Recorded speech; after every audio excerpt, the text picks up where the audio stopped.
All right, we are back on the podcast where we are training men in spiritual fitness. I am Evan McGinty here with two of my really good friends. One who is solidly a part of Generation X that we will be talking about today. He's the only Shinty player I know, Andy Murray. Andy, how are you doing? Great, good to be with you, Evan. Glad you're here. The other friend that's with me is he talked about last week. He rejects being a millennial. He's not a millennial, but he's also not Gen X. He's a Puritan. That's Joe Bernard. He's solidly a part of the Generation Puritans. Joe, how are you today? Yeah, feeling like the living dead right now. So again, very pleased to be here. So, if you guys have been following along, we are indeed talking about just the different generations. And we've been reading a book by Gene Twenge about the differences between boomers and millennials, Gen X, Gen Z. And we've been wanting to look at this through the prism of what are the unique discipleship challenges that come along with each generation?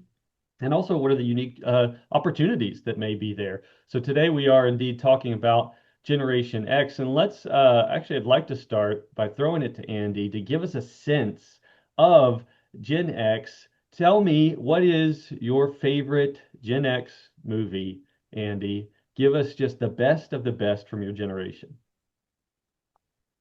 Well, plenty to choose from. I turned 18 in 1990, so 90s were a good decade for films. So three of my top favorites would be Last of the Mohicans, uh, great film, great Scottish soundtrack, Dougie MacLean from Dunkeld, um, Saving Private Ryan, another great film. Um, I'm a big war fan, so afraid a few of my choices are war movies. And then 1994, The Shawshank Redemption, fantastic film about friendship, despair, redemption, hope. I think that's one of the defining films of the decade, I think. Yeah, so that's my three top movies.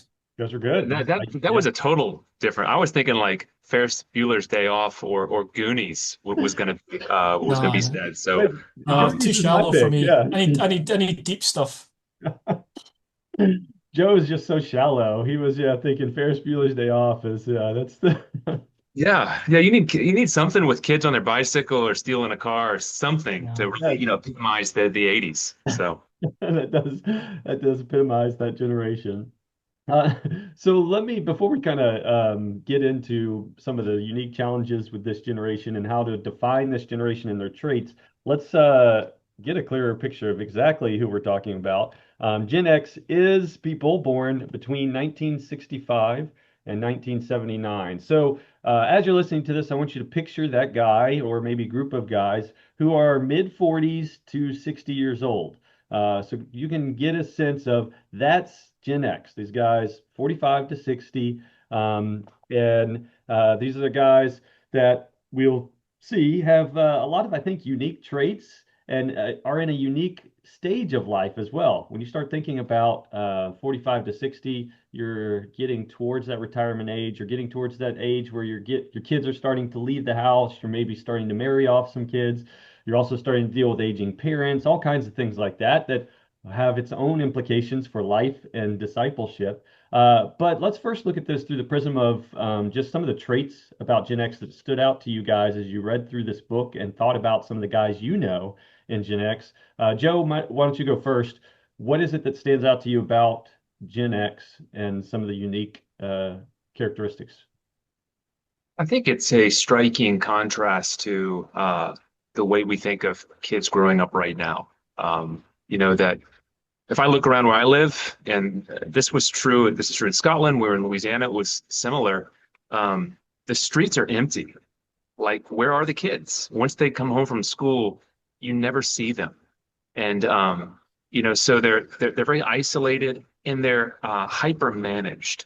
And one of the things she says is she calls it, I think, the latchkey generation. But that these were kids that they came home and for the first time often they had two parents working. And so there was a radical degree of independence. which means as they then turned on their TVs, kind of absorbing whatever the marketing, whatever the messaging of just kind of that the few channels that were broadcasts, at the time. A lot of their upbringing came through that and came through just going to the streets, being with their friends. And so total different kind of formation than what we think of with like Gen Z, even millennials. Mhm. Yeah, there's a toughness about this generation. That was one of the characteristics, one of the traits about this generation that she pointed out. They're tough, they've got thick skin, but also there's that comes with that the skepticism and cynicism, and especially like when you start talking about authoritative figures, they're skeptical of authority, which that's the part that kind of stuck out to me. Especially as I started to think through those guys that I do know that are in Gen X, I was like, oh, yeah, cynicism does kind of ring true with this, which definitely has its implications for like discipleship, especially. I thought about, man, the Gen X crowd of guys are those guys that probably reject organized religion, even have like they don't like uh, even the role of pastor they can look down on. There's this skepticism of leadership, or anything that's organized and an institutional church, that whole thing kind of became rejected in that crowd. And so this cynicism that's a marker, a trait, I think is sometimes used for bad, but also can be used for good. When I see it at its best, it's this crowd of Gen X guys that are some of the best church planters. They're the most innovative people because they're skeptical of the institutional church, they're skeptical of organized religion, they're skeptical of organized structure of leadership and things like that. But they want to be innovative in seeing the kingdom of God go forward. And so I think even just the term church planting became a rise because of a lot of Gen X men. And so I think it, at its best, does have some good uses, but at its worst, it is sometimes this like rejection of the local church, rejection of even the role of pastor, things like that. And so yeah, as I was reading kind of about that marker of Gen X, it's like, oh yeah, I definitely have seen that both for good and bad in this group of men. What about you, Andy? What stood out to you as you read all about yourself this week Yeah, in yeah. Gen X? Yeah, just like Joe said, I remember, growing up in the late 70s, early 80s, you couldn't wait to get home from school and you were just out and you were out for hours. Very, very independent. Yeah, I mean, I think that's a great point Joe makes. You look at the streets nowadays and they're just empty. Kids are hyper managed in terms of activities, and I think one of the things I would say is I think she makes the point in the book. I think many of us Gen Xers saw the sort of workaholic tendencies of our parents. So, um, yeah, I mean, my dad was a pastor, and he worked, just super, super hard. Didn't really understand the concept of relaxation. So I think my generation are quite strong about work-life balance. A lot of my colleagues begin to talk about retirement quite early. They've got a retirement plan. A lot of my colleagues have gone down to kind of compressed hours. Quite often talk about maybe friends or family that they know that have died early. So, just really wanting to make the most out of life. So I think that work-life balance is a thing. But yeah, I totally get the whole thing about independence and self-reliance. I think, I suppose the main decade of Gen Xers was the 80s. So it was a time of, certainly in the UK, Northern Ireland troubles, Mhm. um, Thatcher revolution of the economy, massive industrial upheaval. So yeah, I think there was a cynicism came in of um, politics, leadership, and I get that very strongly with my peers in my generation. And um, yeah, I think while my generation might care very much about the community and about the country, not possibly a disillusionment with organised politics and organised religion, I would say, is a real trait of Gen Xers. Mhm. Yeah, another thing that kind of stuck out to me about this generation, and you mentioned it already a little bit, Andy, is just that y'all are the MTV generation. Y'all are the pop culture generation.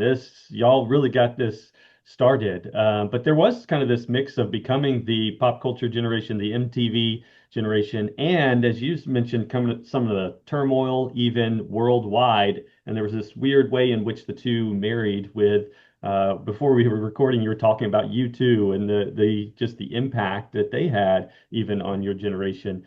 Speak Mm. even just to like music and how that began to change in your generation and began to take a hold of the men in your generation and maybe even point your lives in certain ways. Yeah, I mean, I vividly remember being in a kind of school trip minibus from my school, and we were going coming down to the Highland Show, which is just outside Edinburgh.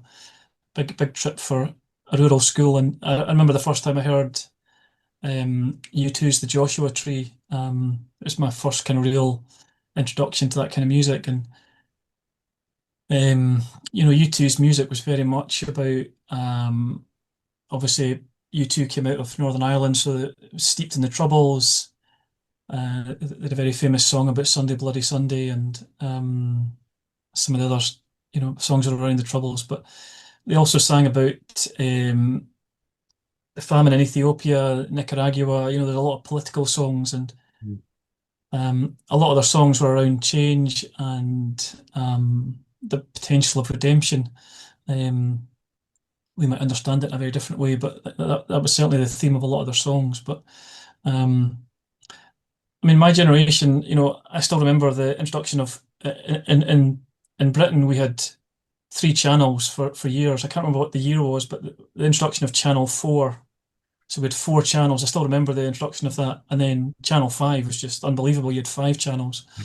And now we have the choice of hundreds. And, kids don't really understand the whole concept of sitting down on a Saturday night or a Saturday morning when you had, you got your cereal and you took it through to the living room, and, everyone watched the same thing. So when you went to school, you're talking about the same thing. But um, that was my generation, just before we got, cable television and Sky Television and all these things. We got YouTube, MTV. I still remember, starting my working life in the late 90s, and sort of the introduction of computers and laptops. I still remember 2000, 2002, still taking dictaphone recordings down to a typing pool when I was a young social worker, and then you have the introduction of laptops, and the whole sort of tier of kind of administration is lost, and office culture began to change radically, and then forward kind of 15, 20 years, and hybrid working, home working, and in the last 30 years we've just seen so many changes with regard to technology, the introduction of the mobile phone. But I think my generation still remember the time before all this. So I think that while we embrace the technology, I think I certainly talk a lot about the downsides of technology. I'm quite often saying to any staff I work with, I'm saying, think very carefully before you send an email. Is it possible to have a face-to-face meeting? Not everything can be conducted by WhatsApp, and Mhm. so I think my generation still remember the time before this technology came in and all these TV channels and stuff. And um, I think we have a healthy skepticism sometimes about some of the things that have happened. Yeah. Yeah, y'all have the advantage of both being analog and digital. You grew up, were kids during a time where there wasn't all the digital stuff, but you also in your early adulthood were forced to come to grips with the digital nature of things and are actually good at it. All right, I want to kind of think about Gen X guys in maybe filtering through where they are right now. So there's one way in which you can look at Gen X and what are the traits and characteristics that define them. Things like, yes, they are analog and digital communicators. They've got the cynicism, the skepticism, all the things we've mentioned already. But there's another sense in which we can say, well, where are they at right now in life? So, they are maybe later on in their career. They've got kids that are aging out of their homes. They've got, aging parents, things like that. What are the implications for discipleship? So let's get down to practically how do you disciple men who are in this stage of life right now? So, Joe, what are some of the challenges that you've seen when you're trying to disciple Gen X men because of the phase of life that they're in? Yeah, so think of guys who are like 50, um, and the responsibilities that they have. On the one side, they've got parents that are living longer than people have ever lived, which poses all kinds of problems because their health is declining. But so, whereas I think of like my parents, most of my grandparents died fairly, late 60s, early 70s. So there's kind of an end to that responsibility. But this is a generation that's going to have to care for their parents longer. Well, at the same time, in many cases, they've got kids that are still maybe in the home in high school, or they're out of the home, but it's the whole thing we've talked about with millennials or Gen Z, where it's a slow life. So they've not really adulted. They're still relying heavily upon their parents. And so you can be really squeezed. It can be a moment where in the past, maybe your 50s, you had an empty nest, you had a little bit of room to begin to do things you want to do. I think for Gen X, honestly, for a lot of them, they've got a lot of responsibility, you know, parents, children in their job.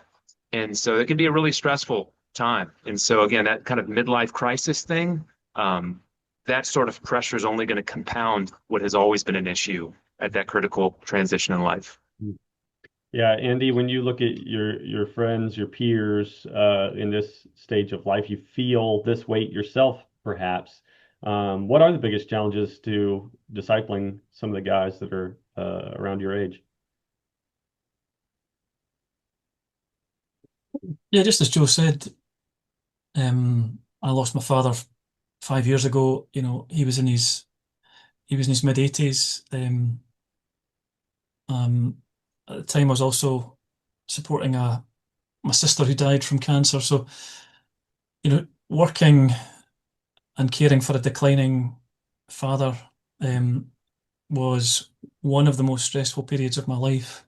While I've still got 5 kids myself, you're trying to be a good husband, a good dad, and be involved in the church.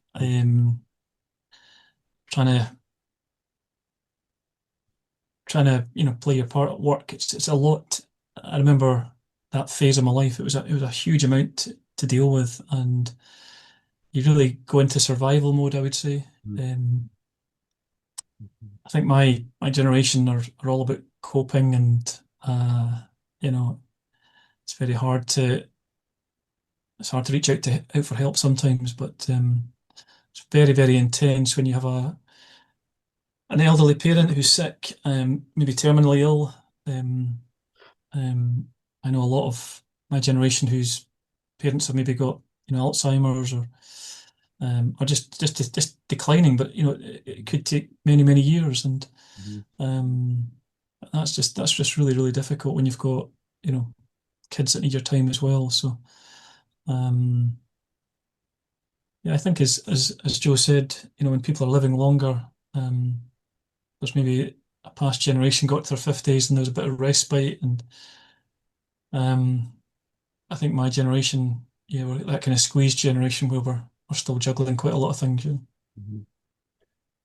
Juggling a lot, very difficult generation to reach out to at this season of life, as y'all just mentioned, for all of these reasons, but not impossible, right? There are also some great advantages here, I think, to this generation. Some good opportunities, should you be able to capture the men of this generation. So let's think a little bit about that and paint this in the positive. What do Gen X men have to offer? What are the opportunities that we can capture of these men in this season of life where they're at right now? What do you see, Joe? In many ways, everybody's talking about mentorship. In fact, I find it's coming up with younger and younger people. And so, you've got people in their 20s talking about the importance of mentorship, and maybe they're mentoring somebody else that's, at college or university with them. I mean, let's be honest.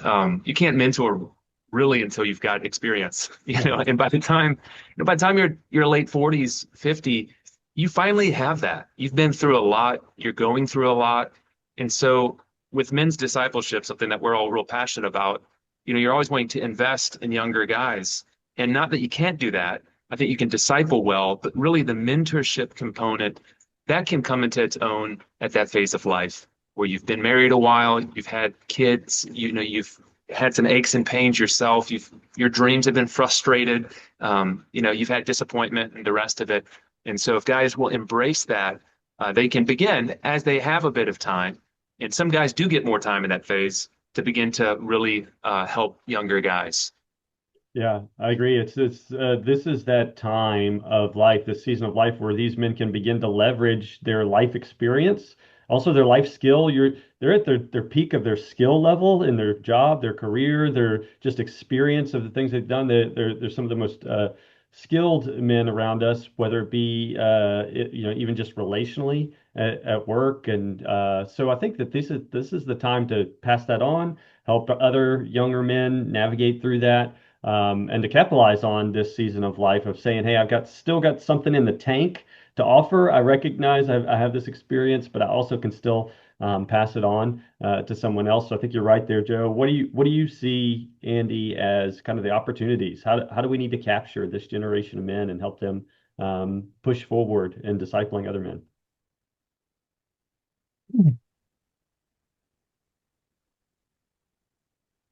I think the generation that's come after us, they're looking for examples, they're looking for inspiration, they're looking for guidance. I think both in the UK and America, whatever blueprint was there in society has largely been lost.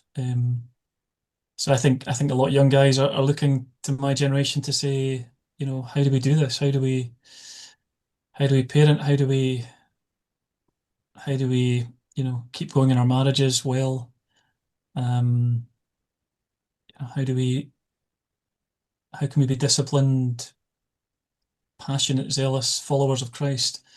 So I think um, mentoring is critical, but I also think things like hospitality are hugely important. I was in Inverness last week and I was at a church meeting and somebody came up to me and they just said, but kind of with tears in their eyes, they just said, the kindness and hospitality that your parents showed to me when I was a student, shit, I'll never forget it, and it was just beautiful to hear that, and I think bringing people into your home, doing life with people can be hugely significant as they see you in your marriage and as they see you parenting your own family.